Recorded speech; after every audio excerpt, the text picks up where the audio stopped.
Okay, I'm going to give you a little insight into what I do when I want to do something to the extreme with losing body fat and maintaining muscle. Growing muscle at the same time, yes, I can do it, but you have to do weight training very specifically. It has to be less weight, more reps, and form has to be even better. Otherwise you'll just strain and drain the body even more, and all it's trying to do is just recover what you've just destroyed, literally.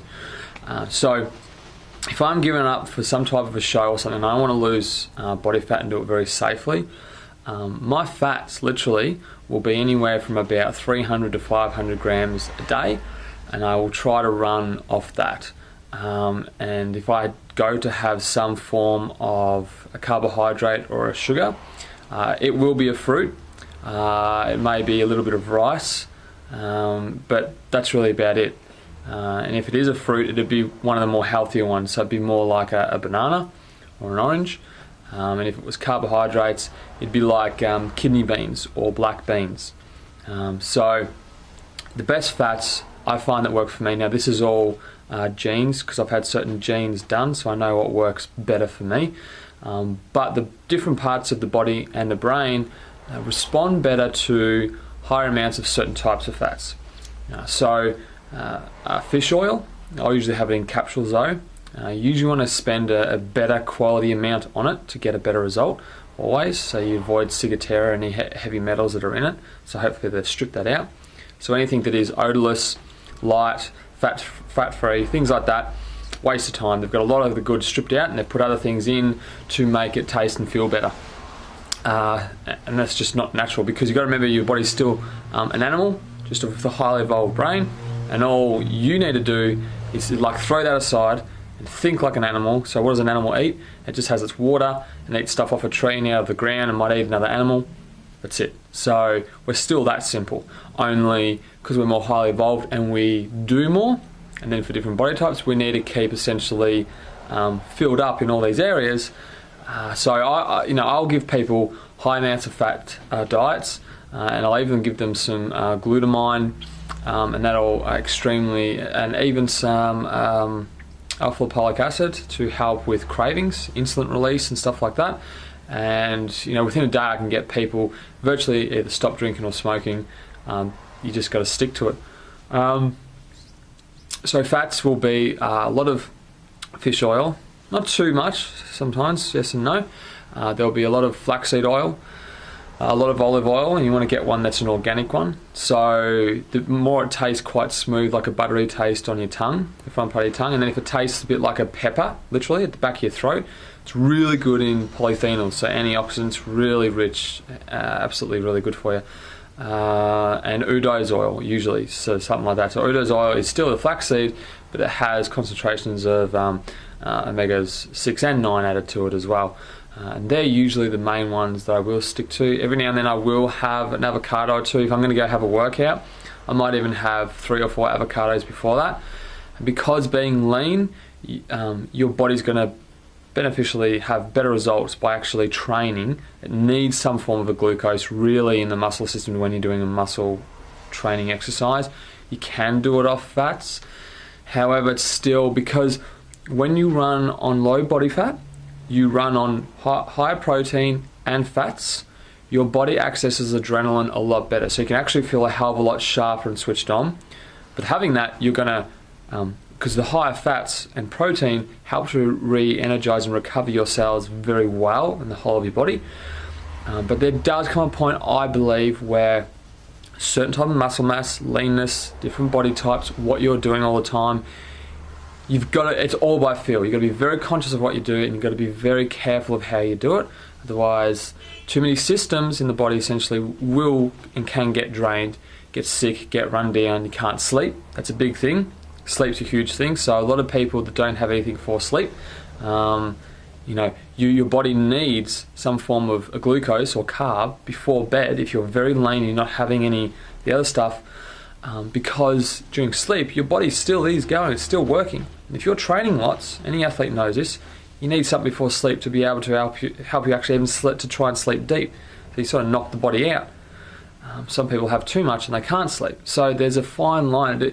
and it's putting the science together right, but it's knowing how to do it too. And a lot of people don't even know how to do it. So that's a huge key. But high fats, protein, I will still mix up continuously. It won't be a lot of egg, won't always be a lot of fish. I will have probably more salmon than fish actually. So Atlantic salmon. So I'll have salmon, I'll have kangaroo, I'll have beef, turkey. Chicken I will rotate through, has to be organic with chicken. I prefer to usually have turkey, better quality.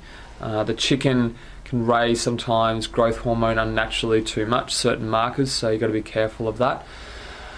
And look, loads of different types of veggies all the time. I make a lot of soup, and when the soup's hot and you put fats, let the oils in there, it actually goes in a hell of a lot better, and it's actually more enjoyable too. So that's a good way to apply a lot of fats, and that's usually what I do, unless I'm having capsules. I usually have the fish oil capsules, maybe even flaxseed capsules, stuff like that. Flaxseed's not always the greatest to have. It's nice, but it's a bit yuck in some weird way.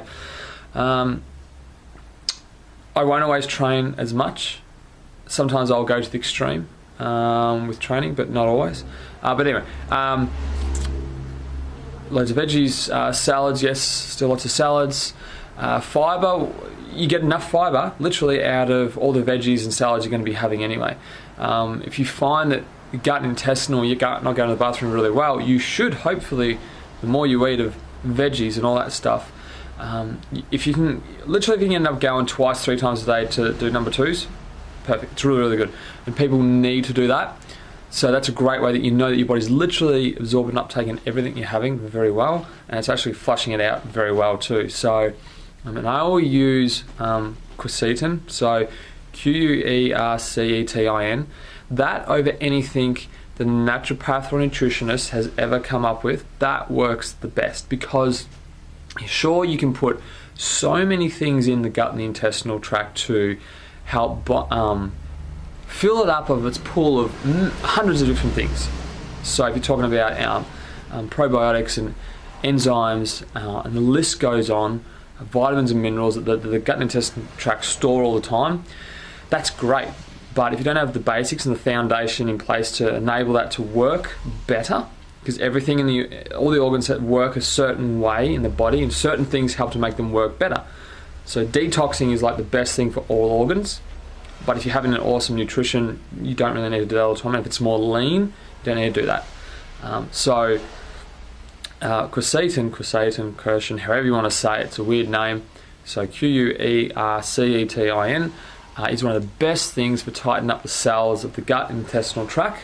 So the cells come together like glue, and then everything on the outside of the walls of that actually works. So your epithelium cells, which help to transport interleukins, your immune system, through receptor sites, through the electron transport chain, up to the brain, tells it what to do, blah, blah, blah, sends all the messages back down, the list goes on. And then you've got your villi, microvilli, which help to absorb, break down nutrients and do that. And the cell mucous membrane, which actually helps with when you have water in certain foods, so it flows through like a river. And then you want to have things like the exchange between water and gas has to be done right too.